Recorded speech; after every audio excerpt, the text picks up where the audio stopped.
So, as you know, all brilliant ideas happen when you're in the shower, not actually intending to think brilliant things. Last night, I went to this talk by some British dude from Manchester called David Cox, who up until that point I'd never heard of. Initially, I went and thought, okay, maybe David Attenborough. I mean, David Attenborough is hard to beat. In the shower, thinking about things, and him talking last night about biology and so on, and about how everything's interconnectedness, and the essential organicness, but at the same time mathematical symmetry of the universe, and the laws of physics, because he's a particle physicist, this David Cox guy.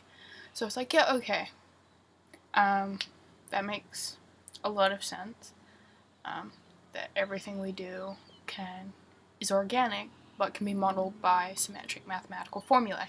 As you can see, still in towel. Very sexy, I know, sans makeup, but washed hair, kind of. You could do some post-shower swag. Oh yeah.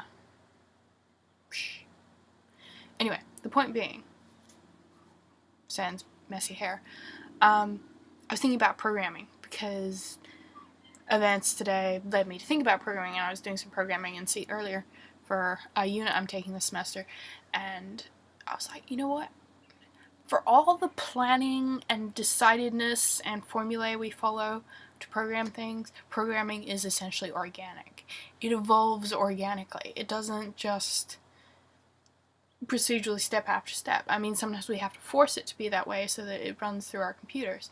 But essentially the way it evolves, especially really high-level languages like OO languages, such as, Java, C#, C++, Visual Basic, they all evolve organically, which to me is incredibly fascinating because I hadn't thought about it that way, even though I've written quite large pieces of code. What I found most interesting about this is how I approach code personally. I don't sit down and sort of carefully organize every single line. I sort of get a rough idea and then let it grow naturally, which I found really fascinating because I hadn't thought about it growing organically in such a way that it sort of evolves itself to be its best self over time. And that is just fascinating. That's another thought I had whilst in the shower, thinking about thoughts that were important. Why do we always have thoughts in the shower? I was thinking about that too. I'm like, you know what? It's because it's just such a closed off space. I mean, you can listen to music, you can do other things like that. I mean, heck, you can text in the shower if you really want to. Showers are this private space where, we start internalizing things, which, I mean, for people who have depression and other nasty things and anxiety and stuff, that can compress it and make it worse. But at the same time, it lets you not think about,